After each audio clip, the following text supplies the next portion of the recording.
Hello everyone, welcome back to my new YouTube video on bidirectional shift register using NI-Multisim. So before I directly go to simulation, I'll just give you a glance of what is bidirectional shift register. So bidirectional shift registers are the ones which are capable of shifting the information either to right or to the left. Now let us assume that I want to do four different operations on shift registers. To do four different operations, I need to have a mode control input that selects which operation has to be performed. Since there are four operations, I'll use a 4:1 multiplexer to select which operation has to be performed first or which operation has to be selected. So I'll have S1 and S0 as a select line and I'll select what operation it has to perform. When S1 and S0 are 0, 0, it has to hold the outputs at the same level. When S1 and S0 are 0, 1, it has to do a shift right operation. So when S1 and S0 are 1, 0, it has to shift left the bits.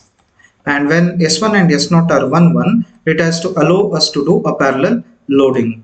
So these are the operations that has to be performed. It is not limited to do the same operation. You can select any. Either you can do synchronous clear or either you can do synchronous preset and so on. So let us see how the design works. For that, I need to have a 4:1 multiplexer as well as flip-flop. For that, I'll draw a 4:1 multiplexer as well as a flip-flop.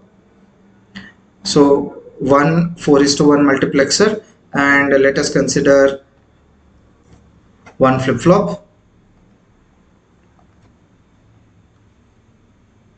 If I consider a 4-bit shift register, I need to replicate the same 3 times. So the output from a 4:1 multiplexer is connected as input to a D flip-flop, a data flip-flop, which will replicate the input at the output stage.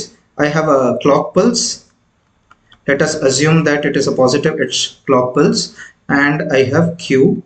I have 4 inputs: I0, I1, I2 and I3. I have 2 select lines, S1 and S0. I'll replicate the same 3 times since I'm considering it to be a 4-bit shift register.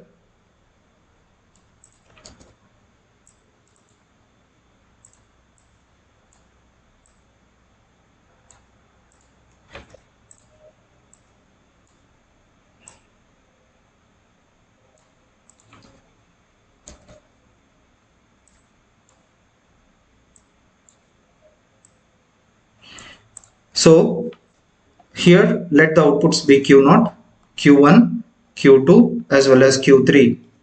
And I have a synchronous clock pulse. So I'll have a clock pulse that are connected together to an external clock pulse. Now let us assume that S1 and S0 are 0, 0. As I've already mentioned that it has to do a hold operation. When S1 and S0 are 0, 0, I0 of all the 4:1 multiplexers will be selected as S1 and S0 of all the multiplexers are shorted together. When I0 of all are getting selected, the same output which was present at Q0, Q1, Q2, Q3, that should be held as it is, which means that the same Q0 will be connected at I0 of the first, then Q1 at the I0 of second, Q2 at the I0 of third, and Q3 at the I0 of fourth. So this is what we call it as hold operation. Now when I give S1 and S0 as 0, 1, I1 will of all the 4:1 multiplexers will be selected, and as I've already mentioned that it has to do a shift right operation, so I'll give shift right at the first flip-flop, and Q0 should be present at Q1, Q1 should be present at Q2, Q2 should be present at Q3, and the bit at Q3 should be lost. So in order to do that, what we do is that Q0 is directly connected at I1 of the second 4:1 multiplexer. The main reason is when I give S1 and S0 as 0, 1, same I1 will be appearing at the output of the 4:1 second 4:1 multiplexer, and the same will be replicated at the output of the second D flip-flop. Similarly, Q1 will be presented the third 4:1 multiplexer and Q2 will be presented the fourth 4:1 multiplexer. Now when I give 1, 0, it has to do a shift left operation. So I'll give shift left at I2 And when I do shift left operation, Q3 has to be present at Q2, Q2 at Q1 and Q1 at Q0, and the bit at Q0 should be lost. So in order to do that, I'll connect Q3 to I2 of the preceding 4:1 multiplexer. So Q3 will be present here and Q2 will be present at second 4:1 multiplexer, and Q1 will be present at first 4:1 multiplexer. And when I select S1 and S0 as 1 1, it has to allow me to do parallel loading, which means that all parallel inputs PA, PB and PC and PD I'll be applying as external inputs to the 4:1 multiplexer at I3. So this is what is about the design of bidirectional shift register. Now let us see how it is implemented using multisim. I have already connected the circuit using a global connector.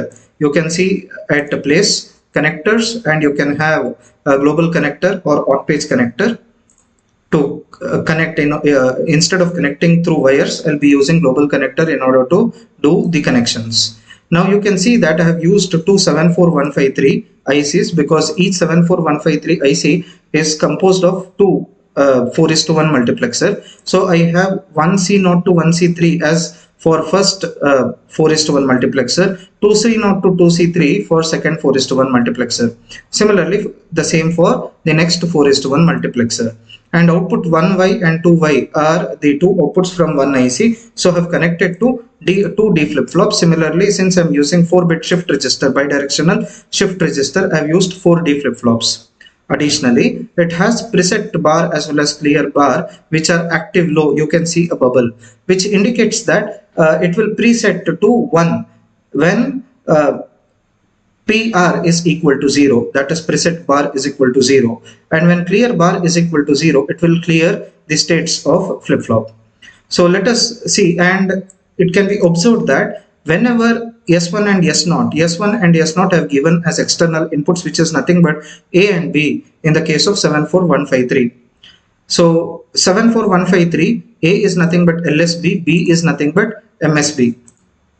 What I have done is I have connected parallel inputs. You can observe here that at 1C3, 2C3 of both 74153 ICs have connected parallel inputs PA, PB, PC as well as PD using interactive digital constant, which you can get it from place component.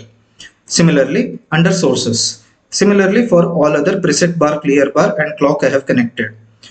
Now you can observe that whenever S1 and S0 are 0 0, you can observe 1C0 is Q0 and 2C0 is Q1. Similarly, 1C0 of the third 4:1 multiplexer is Q2 and next one is Q3. Similarly, for shift right operation, let us assume that when I give S1 and S0 as 0 1, it has to do shift right operation. For shifting right, I have given a bit which can be either 0 or 1, which will be correspondingly appearing at Q0. So let us observe the output so that the simulation becomes easier for you to understand. I'll run this. Let us assume that, and it's an active high clock. You can observe here, whenever the clock is going from 0 to 1, the output will respond to inputs. Let us assume that preset bar, if I give 0, all the outputs of all the flip-flops by default, irrespective of inputs, become equal to 1. And it will be in 1 unless and until I clear it. Let us assume that clear bar I'll give 0, which means that it will clear all the states of flip-flop. Now in order to enable to give inputs both of preset bar as well as clear bar, I'll give it as 1. That is why these two are called as asynchronous inputs. Now the time is I need to give select line. Let us assume that I need to parallelly load 1 0 1 1, which has to appear at Q0, Q1, Q2 and Q3. So when I have given S1 and S0 as 1 1. So since I have given S1 and S0 as 1 1, whenever the clock edge is going from 0 to 1, you can observe that 1 0 1 1 is obtained. So whenever I am making clock as from 1 to 0, it is not changing, which means it is only giving the output at positive edge of the clock pulse. Now once I have parallelly loaded 1 0 1 1, now let's say that I need to shift right.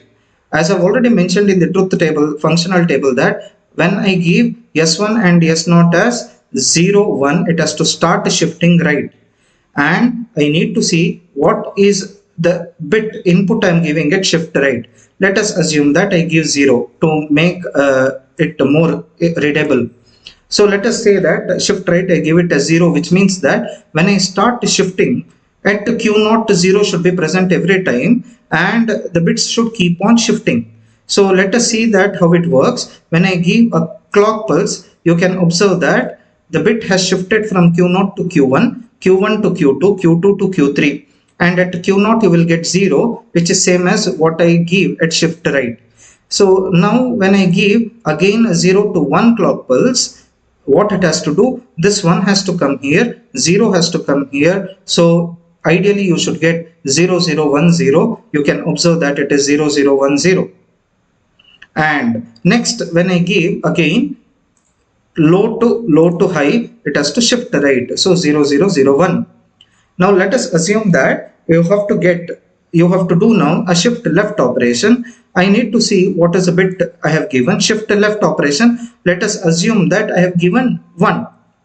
Okay, so when I have given 1 here, the bit should start shifting to the left, which means that Q3 1 which was there has to be present at Q2. At Q3, whatever I give at shift left should be replicated, which means if I give 1, that has to be present at Q3. So let us do the same. When I give S1 as 1, S0 as 0, and when I give clock from 0 to 1, you can see that the bit from Q3 has shifted to Q2. The value which is at Q3 will be nothing but a replica of what I give the bit here. So now let us assume that I give 0. Now at Q3 0 should be present. The bit at Q3 should be present at Q2, Q2 at Q1. So ideally you have to get 0, 1, 1, 0. Let us see how it works. I'll give clock again from 0 to 1. You are getting 0, 1, 1, 0.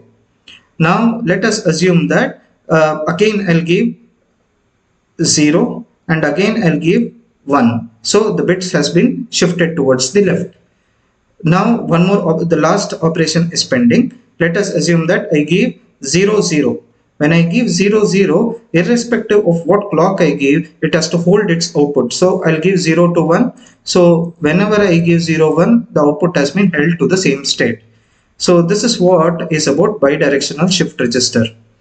I hope you have understood the simulation based learning of bidirectional shift register. Thanks for watching. If you like the video, please like, share as well as subscribe. Thank you.